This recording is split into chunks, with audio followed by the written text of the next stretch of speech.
Fala madridista, tudo certo? Aqui quem fala é o ADM Cadu. Hoje a gente está num programa novo, um formato diferente agora, na plataforma do YouTube, além do Instagram, que a gente faz nossas análises e desenvolvimentos lá, né? Hoje eu estou aqui com um brotherzão, amigão meu, Lucas Gonçalves, 23 anos, cursando o 7º semestre de Educação Física, tem alguns cursos, experiência também de auxiliar técnico na área de futebol, e é o que melhor que nós temos no Rio Grande do Sul hoje. Felipão e Aguirre não são ninguém. Tudo certo, meu amigo? Bom, com calma, com calma. Cara, tudo certo. Eu fico feliz de ter recebido o convite, né? Até porque a gente tem uma parceria e a gente vive falando de futebol, mas nada assim muito organizado, né? Então hoje a gente tem uma organizada, trouxe conteúdo para a Mafia Merengue, né? E vamos tentar ajudar essa galera a informar todo mundo, passar um pouquinho que a gente sabe. Vamos embora. Vamos embora, então, exatamente. Essa questão de informar, ela é o ponto-chave do projeto aqui, porque muito se falou em lesão ano passado do elenco, a falta de rotatividade e a falta de jogador, mas ninguém entendia, culpavam o setor fisiológico, culpavam o preparador físico, culpavam o Zidane, que não trocava os jogadores, mas o buraco é bem mais embaixo, uma questão bem mais séria até, e que é bom a gente conversar e debater, até para a gente também estar mais engajado com o maior clube do mundo, que é o Real Madrid, né? Eu vou dar um retrospecto aqui interessante da última temporada, e aí, se tu quiser fazer um comentário, é só tu falar, não tem problema.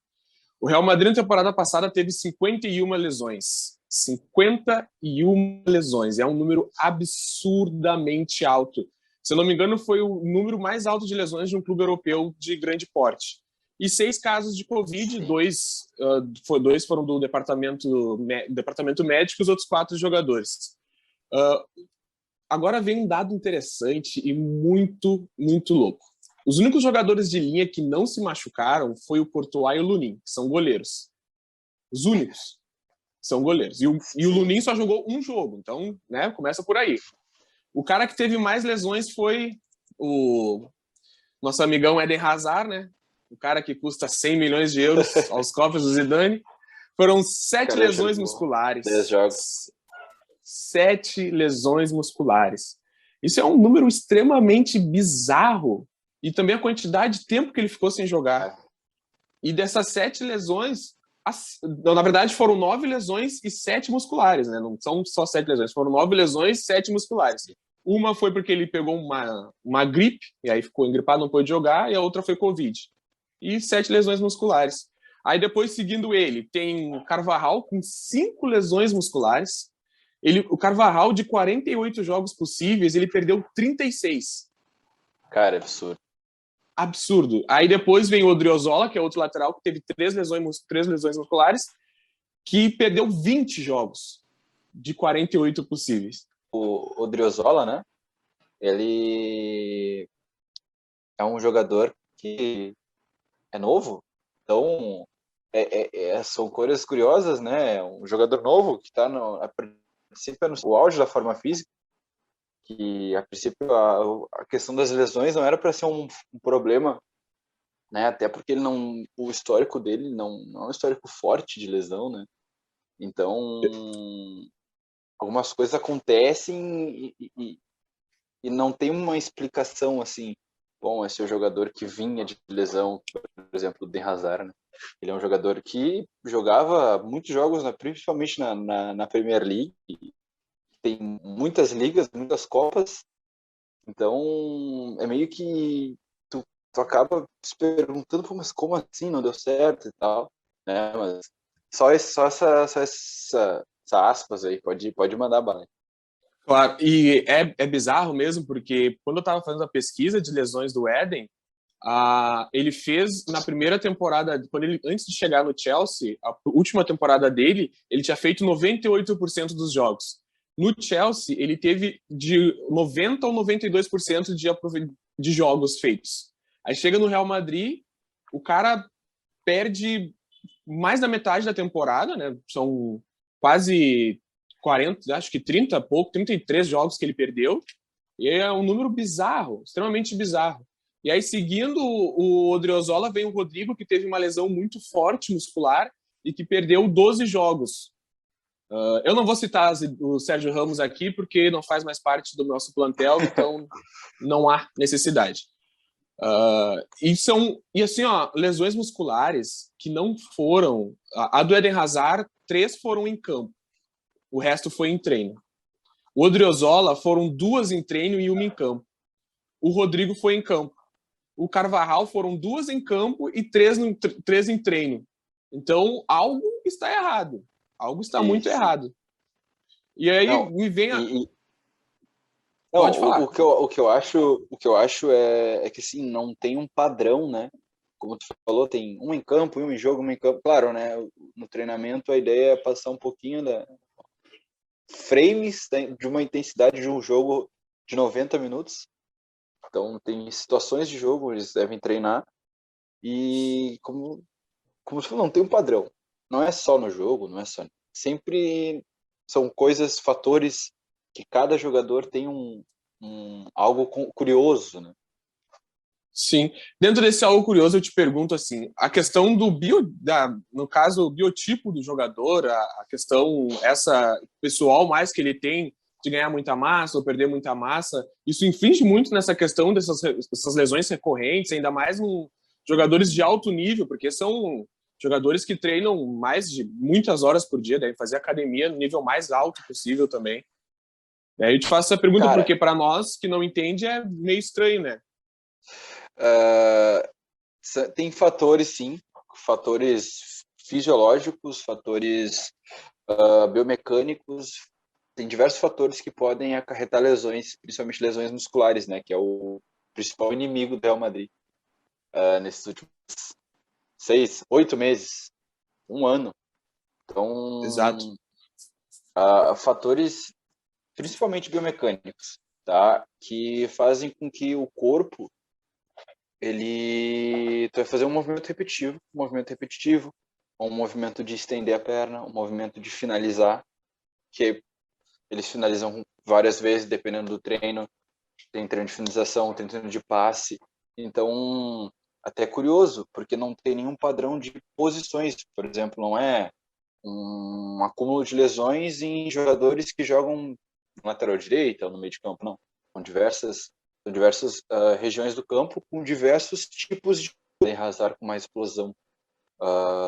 Aí tu para pensar assim, pô, mas outros laterais também, mas o Carvajal, ele não tem tanta explosão, mas ele já precisa ter um pouquinho mais de velocidade na questão até de ir, voltar, combate. Então, não tem um padrão, né? Mas o que eu mais consigo perceber nesses casos todos que tu citou para mim, é que são todos jogadores onde eles têm um embate físico muito forte durante o jogo. Por exemplo, o Rodrigo sofre muitas faltas, não um número absurdo, mas ele sofre muito contato em dribles. Eden Hazard, mesma coisa. Aí os laterais, né, o Odriozola, o Carvajal, eles têm muito choque em função de combates, de tentar desarmar.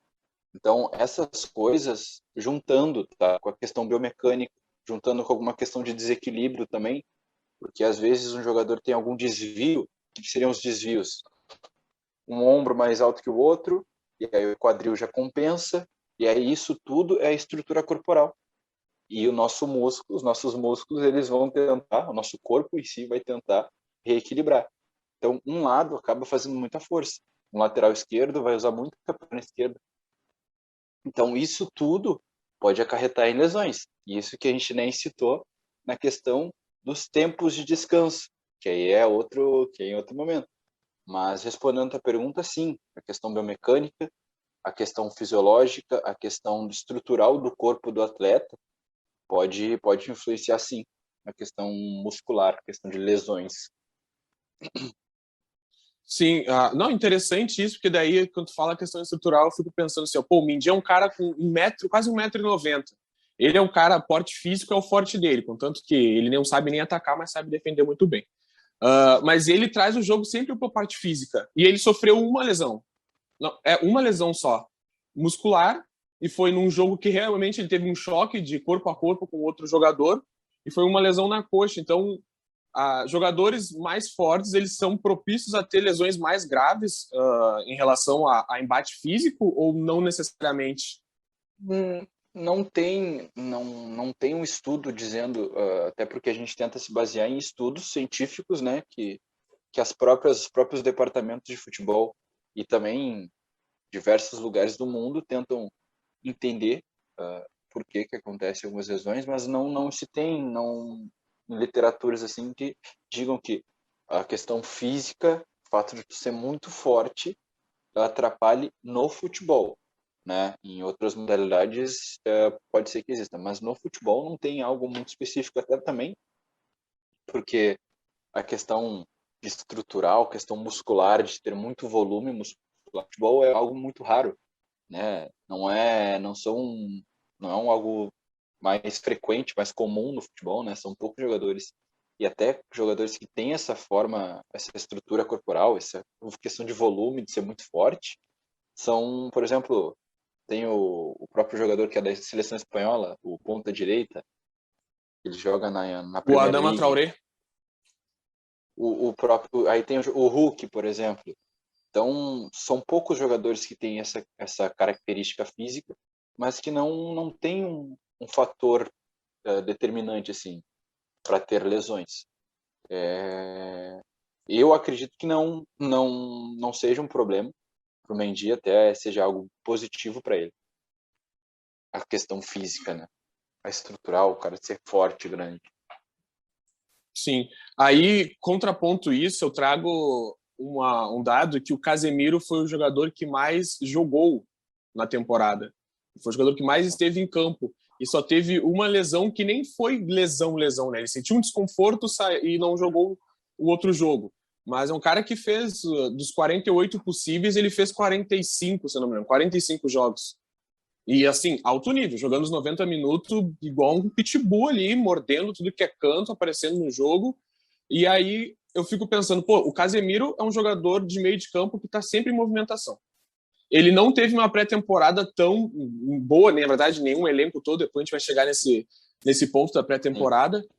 Ele não teve, junto com o elenco, uma pré-temporada realmente definida, mas jogou todos os jogos e sem lesão e sempre no embate físico, que é um dos principais dele.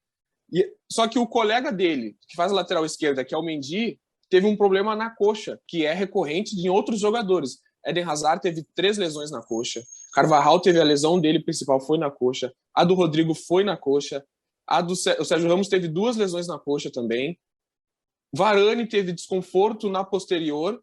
Então, o Real Madrid sofre com problemas nas coxas. A gente tem que achar jogadores que têm, sei lá, mais fibra nas coxas para poder jogar, porque não é possível. Os caras, quase o time inteiro sofre com lesão na coxa. Sim. Sendo luxação, sendo, sei lá, eu mais o que pode ter de lesão na coxa. Tem tanto músculo que eu nem lembro do que falar. Mas todos foram lesão na coxa. O boletim médico é assim, né? O jogador teve lesão na coxa. Não diz específico. O que é que assim, a região da coxa ali, que tem o quadríceps, tem os isquiotibiais, tem o posterior de coxa, mais conhecido, né? O posterior de coxa, ele, principalmente a parte posterior, ela é muito afetada no futebol. Acho que ela é uma das, com certeza, fechando o olho, é a principal lesão de coxa, principal. Porque, como eu te falei, cara, os jogadores, eles usam muito para diversas coisas. Para travar um movimento, tu usa a coxa. Para acelerar, tu usa a coxa. Para saltar, tu usa a coxa. Para finalizar. Até para ter um embate, né, tentar o desarme. Então, assim, a coxa, ela realmente é o centro, né, de várias ações. Então, por isso que é muito importante quando a gente fala de um jogador e a gente tenta estudar o que esse jogador faz em campo.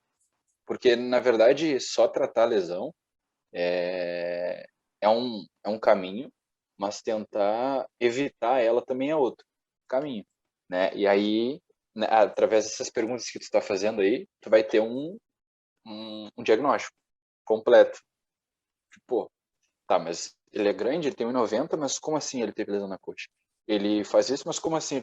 Aí tu vai tendo todo um histórico, todo um caminho, mas a coxa realmente, tanto que eu até vi uns diversos sites, diversos lugares, que a região da posterior de coxa tem uma porcentagem gigantesca em relação a lesões de membros inferiores.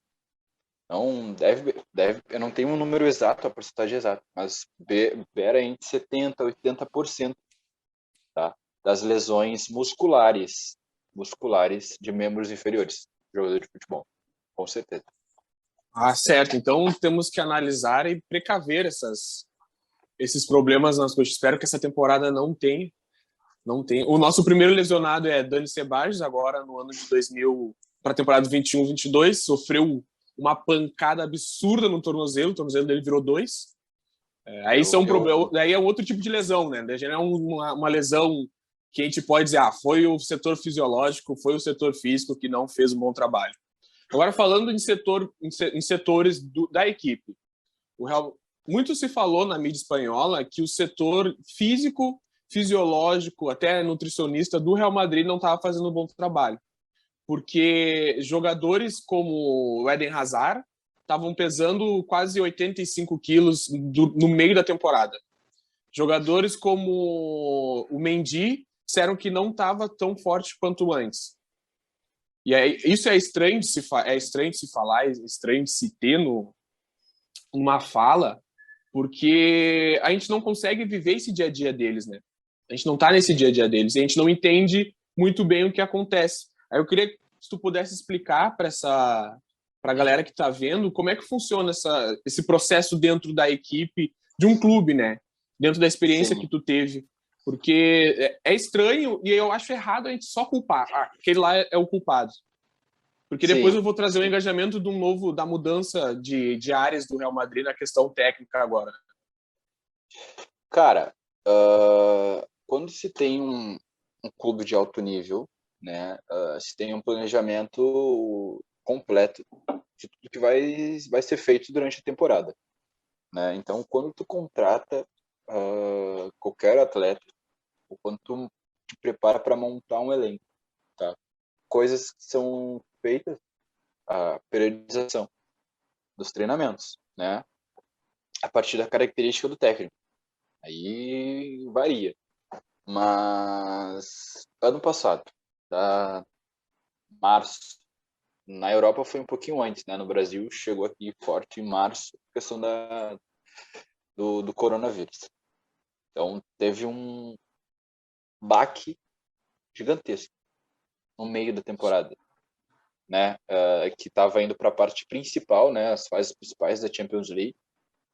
Eu lembro que até porque a gente espera muito, né? Principalmente o torcedor espera muito, e aí tá chegando na fase principal da Champions League, pum, coronavírus, parou tudo. La Liga, Champions, Brasileirão, parou tudo. Então, para um jogador, tá, que ele trabalha durante 7 meses, 8, dependendo do 8, quase 12, não chega a ser 12 meses, né? Chega a ser 8, 9 meses, muito intenso, tendo seus períodos com mais intensidade, com menos intensidade, mas ele nunca relaxa, nunca. Então, não tem um período de férias no meio da temporada, foi o que aconteceu.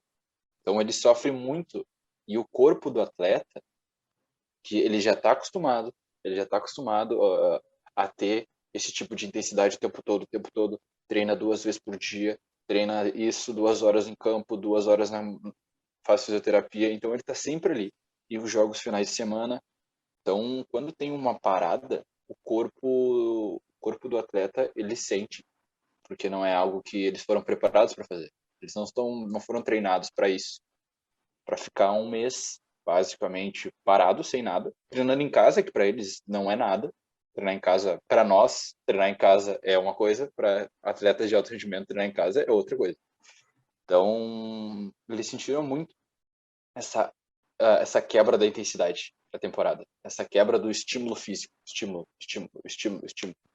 E para tu voltar ao normal, tu teria que ter um período base, período preparatório, para retornar às atividades. Até porque eu acho que o Real Madrid e os times da Europa tiveram menos de um mês que foram 25 dias. Abriu os CTs, né? Eu lembro que se abriu os CTs de treinamentos, eles voltaram a treinar, tudo igual, não era a mesma coisa de sempre, né? Começou com coisas mais individuais, com trabalhos mais individuais, aí aos poucos, então eles, mesmo assim, quando eles voltaram, eles não tiveram um trabalho completo. Então, isso afetou muito os jogadores do mundo inteiro, né? Principalmente na Europa. Porque aqui no Brasil ainda era um período, março ali é um período de começo de temporada, na Europa não. E aí a UEFA teve que acelerar o processo, né? Não podia. Então, esse período de quebra que aconteceu com o Covid-19, teve que ser interrompido todos os campeonatos, afetou muito a periodização das equipes. Então, um jogador, por exemplo, que é o Eder Hazard, ele é recente chegado, né? Era o primeiro. Ele já estava com uma lesão, ele já estava lesionado. Isso, já estava lesionado. Então ele ficou em casa, ele não conseguiu ter a preparação ou a continuidade da fisioterapia, enfim, da reabilitação dele, e depois retornou novamente. Então, isso é um problema que, infelizmente, aconteceu, e a gente está tendo agora um novo começo. Porque agora, com a nova temporada, para a temporada passada, com as novas temporadas, as equipes conseguiram se adequar a partir... Bom, tivemos pouco tempo, beleza, vamos montar um novo planejamento.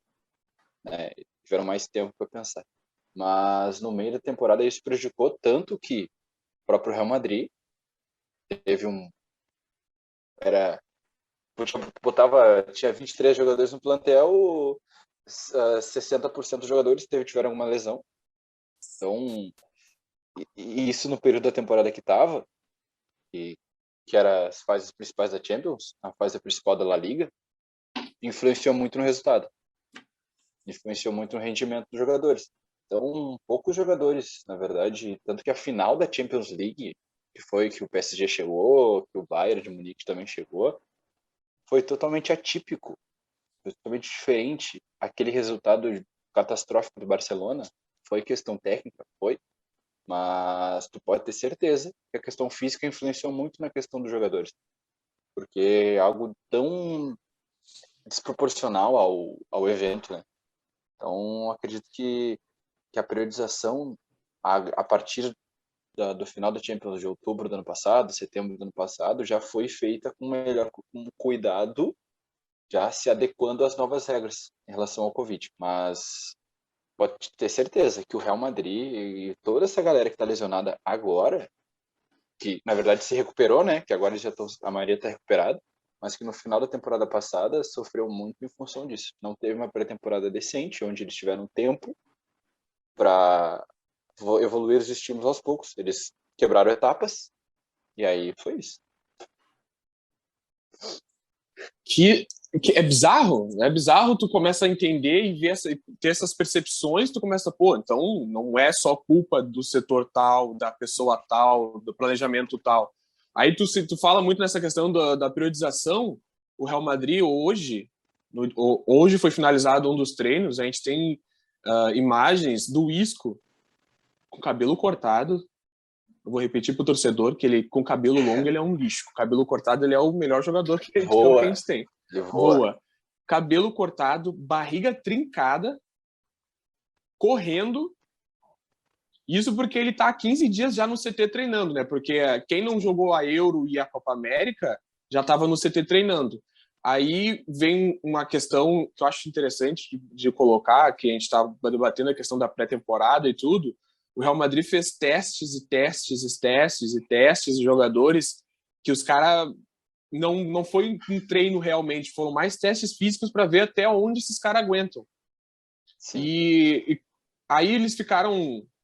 É doido de ver, mas o Modric na temporada passada, apesar com quantidade de lesões, foi o jogador com mais rendimento físico da equipe. E hoje, ele tá de férias por conta não tá mais de férias por conta da Euro, já foi apresentado, e ainda assim, mesmo jogando a Euro, ele tem um rendimento físico absurdo aos 33 anos de idade. Então, é muito louco, porque daí tu pega o Eden Hazard, que é mais novo, que teve uma lesão na Euro também, de novo no mesmo local, mas que já está voltando agora, e segundo o Antônio Pintos, que é o novo preparador físico, ele está num nível de rendimento muito bom, rendimento Sim. físico dele pessoal. Mas aí eu fico me perguntando, pô, o Pintos viu que ele não pode forçar tanto a panturrilha, não pode forçar muito a questão da carga nas coxas, e agora ele faz um treinamento diferente dos demais. Essa visão e esse trabalho, ele é importante, né? Porque tu começa a mapear aquele jogador, né? E esse mapeamento diz como pode ser um treinamento específico para esse cara, o que ele pode aproveitar, o que ele pode... A gente consegue ter uma dimensão disso, porque o que parece é que na temporada passada não foi feito isso. E que está sendo feito só agora. Eu acho que, assim, como eu te falei, tem toda aquela questão, né, do Covid e tudo mais, mas eu acho que também tem a questão profissional, né? A questão se os caras têm qualidade ou não, se eles estão preparados para... Até porque questão técnica de um profissional, se ele vai conseguir te ajudar ou não, se ele vai conseguir ter a leitura exata de como trabalhar com aquele indivíduo, porque, querendo ou não, cada pessoa, cada atleta tem um tempo de adaptação para qualquer coisa. Então, o jogador de futebol, claro, tem padrões, né? Tem de 2 a 4 semanas, tal. Mas cada jogador vai reagir ao tratamento de uma forma diferente. Principalmente lesão muscular, que tem, grau 1 tu fica de 2 a 4 semanas, grau 2 tu fica de 4 a 8, grau 3 tu fica de 8 a 12. O Hazard teve quantas lesões, né? Teve quase 10. 7. Né? 7 lesões musculares. E uma tirou ele 66 dias. Então é uma leitura que o departamento teve isso. É uma crítica que eles devem ter não. Eles foram criticados, né, em relação a isso, mas eles deveriam ter visto isso. Se foi uma questão de botar menos carga, então tal movimento e tal, isso era para ter sido feito uma leitura mais qualificada para esse atleta, até porque é um cara que foi muito caro pelo clube, foi um investimento muito alto pelo clube. Então, ter ele no departamento médico é perder dinheiro, né? Ele gasta e ele não traz de volta todo aquele investimento que foi feito. Então, exato. E isso deve ter sido o motivo que contrataram eu não lembro o nome, é Pinto? Antônio Pintos. Ele foi o preparador físico da La Décima. Ele é um dos melhores preparadores físicos do mundo hoje, atualmente. Né? Um cara extremamente doido. Doido, porque ele... Onde ele tá, tem título. Sim. Então, onde ele tá, tem título. Ele deve ter feito uma avaliação clínica, bem possível, e mudou o que estava sendo feito. Mudou. Claro. Fez diferente. Porque não estava dando certo. Claramente não deu certo. E é um fator importantíssimo no alto nível. Tu precisa ter um discernimento, uma leitura rápida do que está acontecendo. Tanto parte física quanto parte técnica, que é o técnico, né? Então não dá para Claro, a gente critica o jogador. Eu tenho certeza que todo madridista ficou brabo porque o homem não estava jogando. Eu tô puto ainda. Para mim não precisa nem estar aqui essa criatura. Então... Fazer o quê? Tá aí no elenco. Aí é engraçado que tu demora um tempo para perceber que a questão também vem na questão do departamento médico do clube, né? Que não consegue ajudar o atleta a se desenvolver. Às vezes também o atleta não quer, enfim, não. Mas tem uma série de coisas que a gente não vai saber. A gente não sabe. E a gente acaba tendo que... Não, peraí, mas a questão do departamento médico do Real Madrid não pode o jogador ter tantas lesões, tendo 60 e poucos dias. O cara teve 2 meses. 2 meses e pouco. Então, parado. Seguindo, então, o nosso papo com o nosso baita preparador físico, técnico, super experiente. Um dos fatores agora para essa nova temporada e que me fez também trazer esse assunto à tona é a questão da mudança de todo o setor físico do departamento do Real Madrid, né? Agora chegou o Mr. Highlander de todo mundo, Antônio Pintos, que colocou jogadores como Isco na linha, trouxe a força física do Marcelo de volta, viu que o Eden Hazard não tem tanta potência em determinados músculos e determinadas jogadas, e também está nessa recuperação constante do Bale. Para quem viu fotos nas páginas do Real Madrid, principalmente aqui no portal da Máfia, percebe que o Bale também está voltando a ser o ciborgue monstrão, né? Aquele cara que puxa a bicicleta em semifinal de Champions. E aí, Lucas, queria saber de ti, o que a mudança de setor, de profissionais, o que isso pode acarretar, tanto no Real Madrid como também em qualquer outro clube, né? Porque tu sai de um projeto com aquela equipe para entrar em outro projeto. Então, é muito abrangente e muitas perspectivas, né?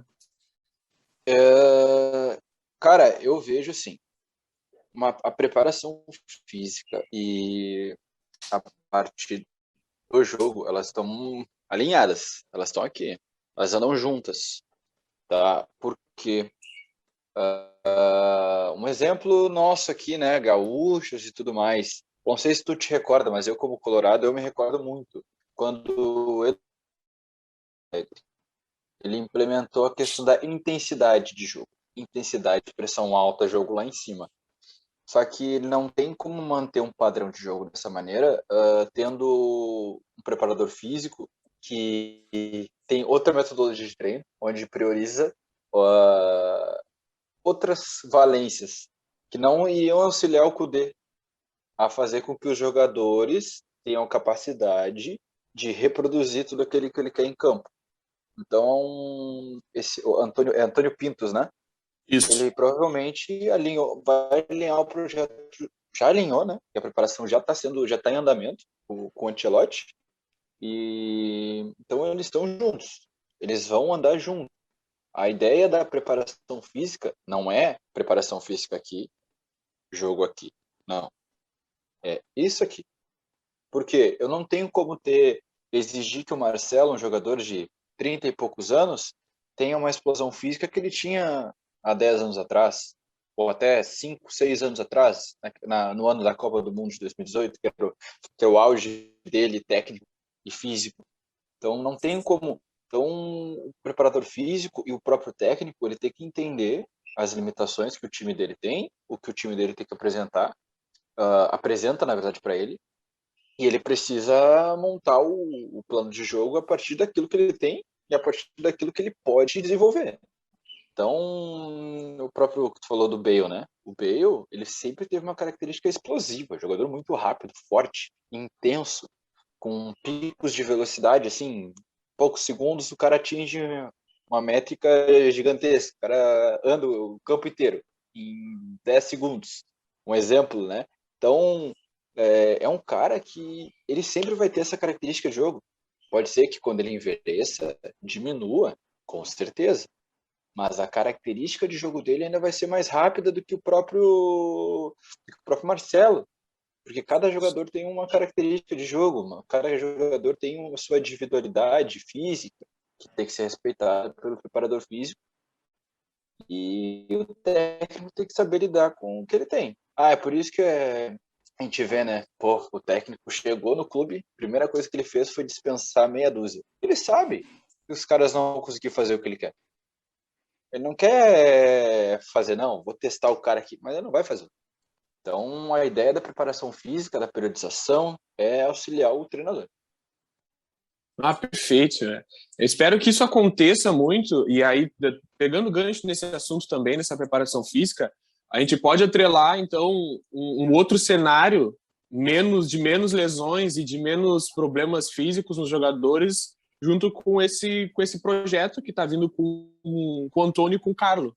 Né? Porque a gente está falando aqui já há um tempo nessa questão de ter um tempo de preparo. Então, possivelmente a gente vai ter menos lesões musculares nessa próxima temporada por conta dessa pré-temporada bem feita. Né? Sim.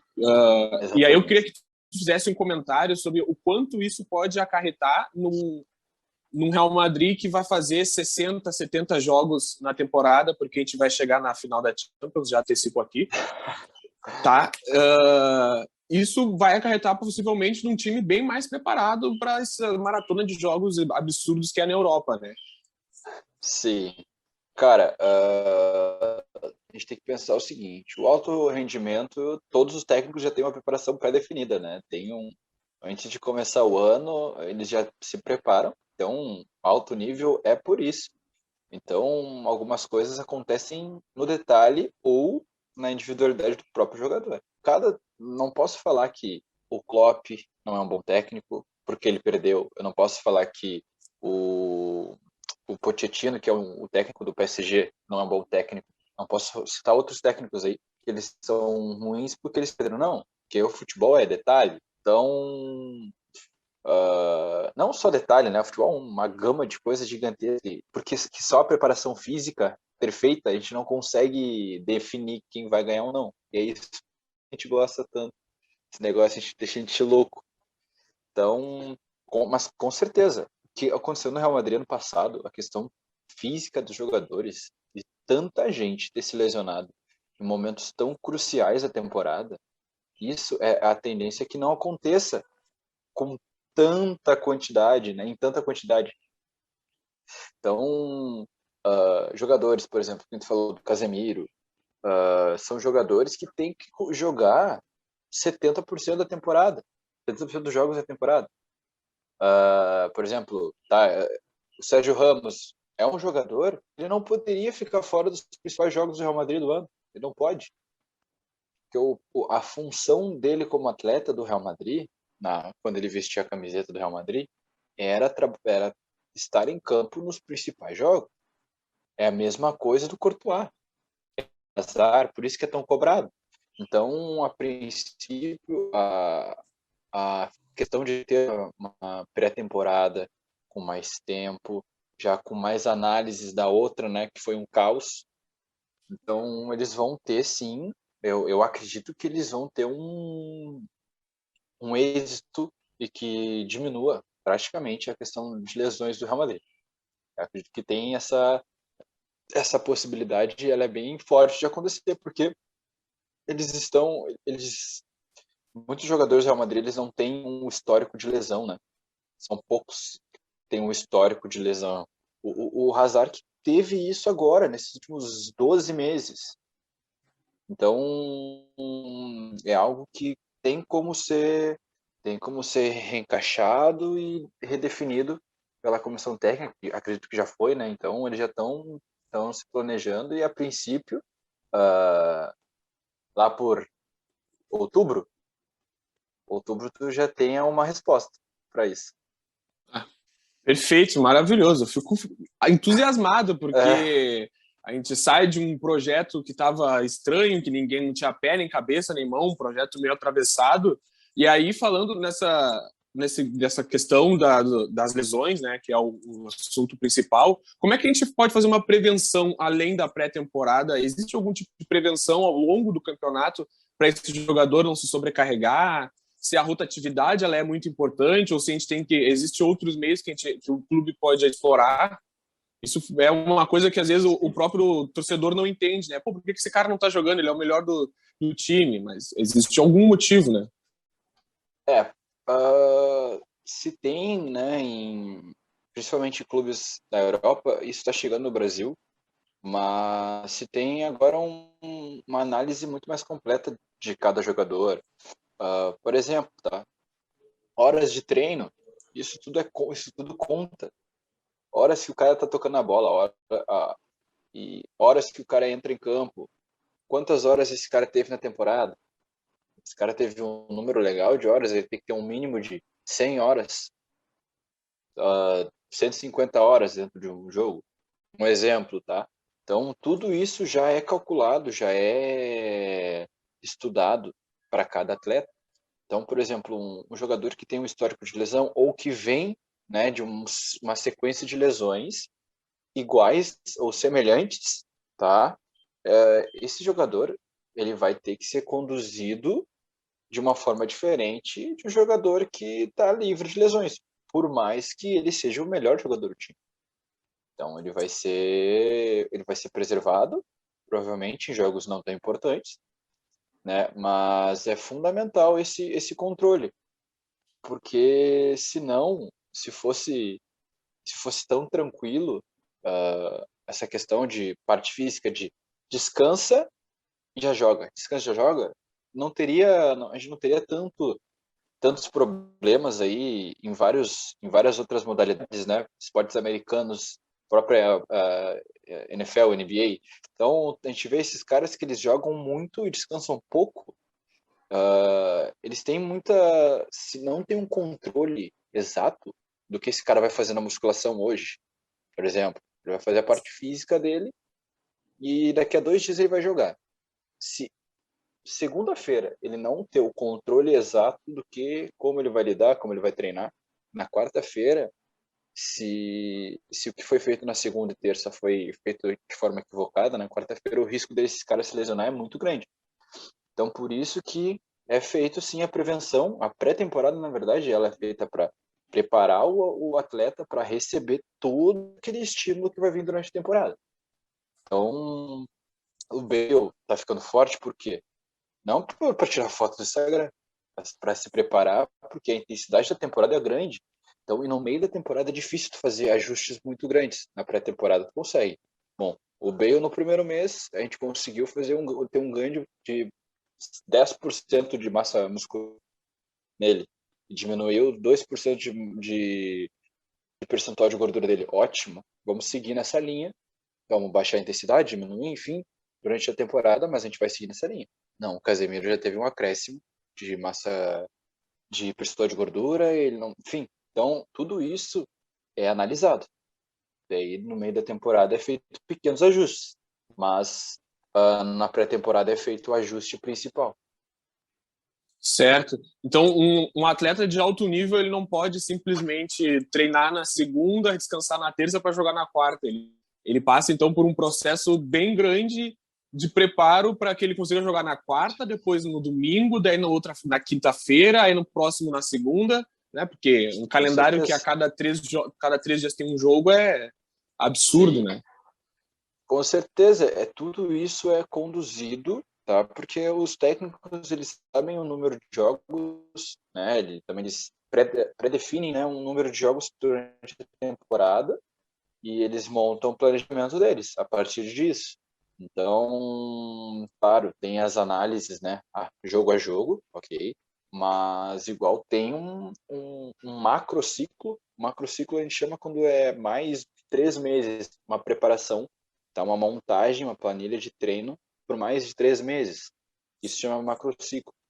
Então, isso existe. Então, ele já tem tudo pré-definido, claro, né? Tem as questões o jogador não está rendendo, não vai jogar.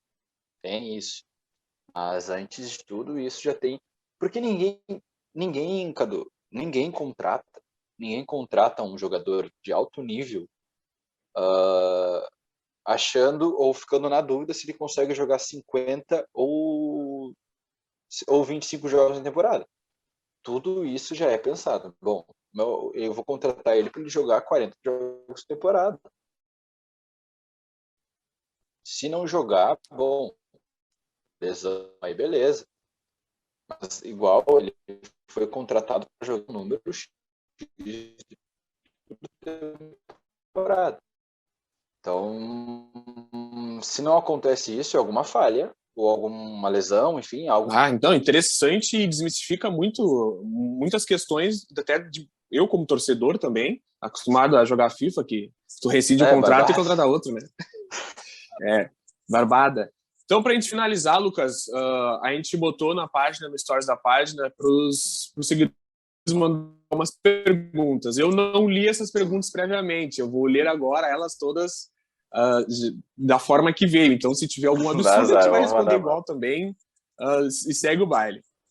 Vou começar com a primeira, então. Olá, eu me chamo Christian. Sabemos que existem vários tipos de lesões, mas as que mais preocupam são as de joelho. Como que é um tratamento e se esses casos em que algum jogador sofreu uma lesão que não teve retorno durante o tratamento? No caso, ele pergunta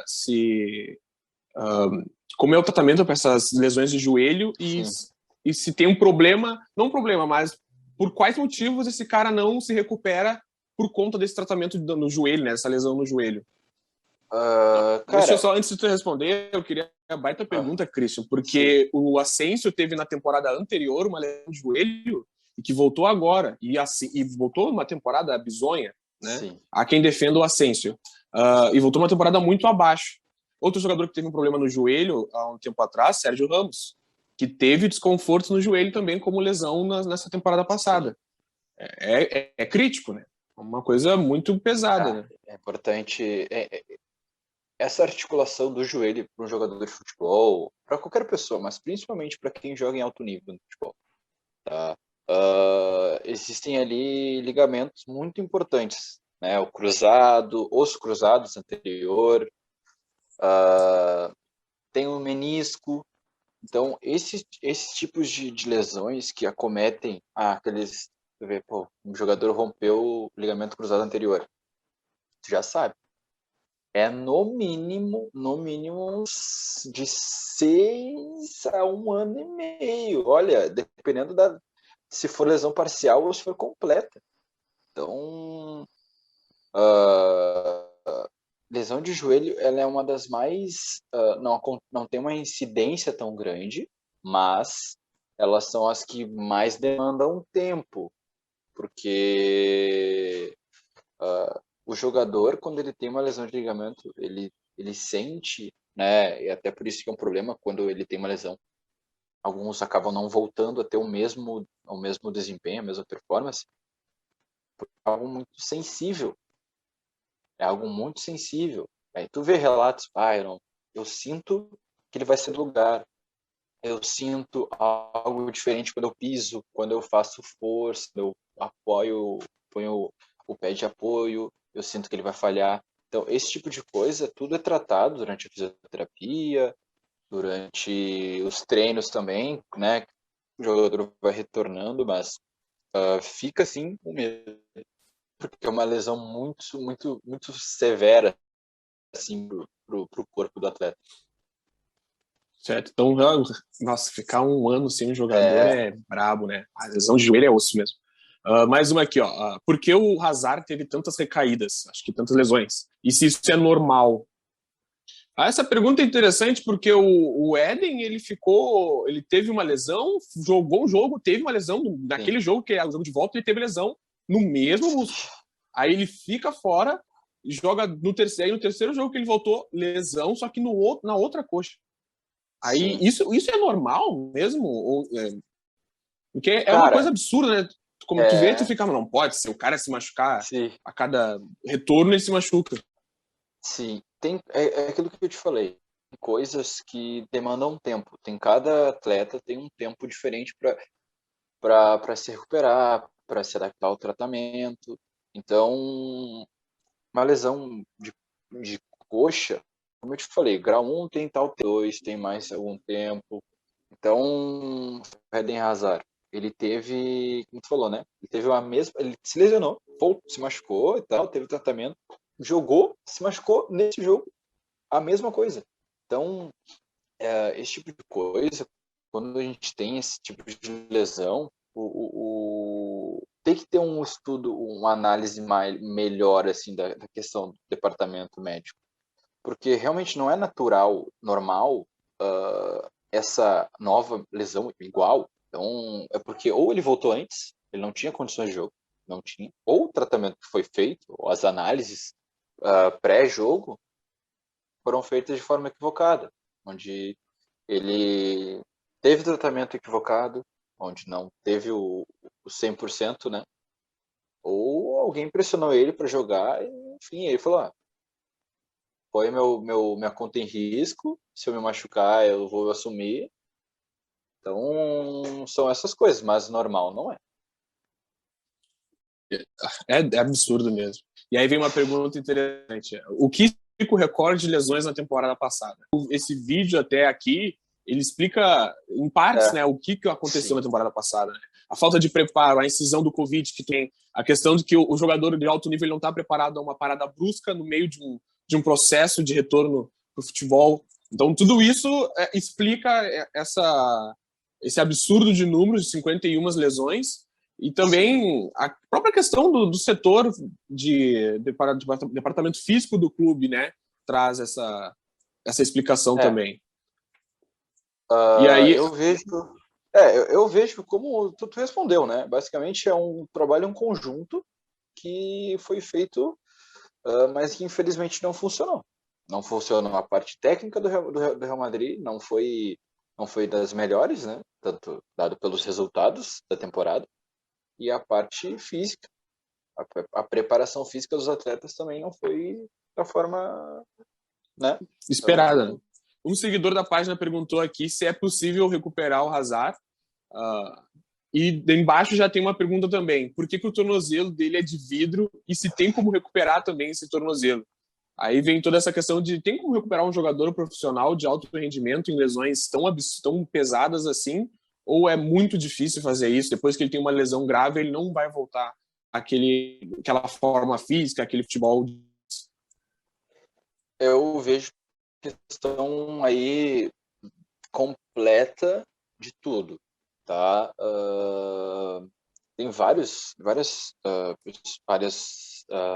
referências que falam que um jogador de futebol, dependendo da idade, ele não tem mais como se recuperar e tal, mas isso é uma informação importante.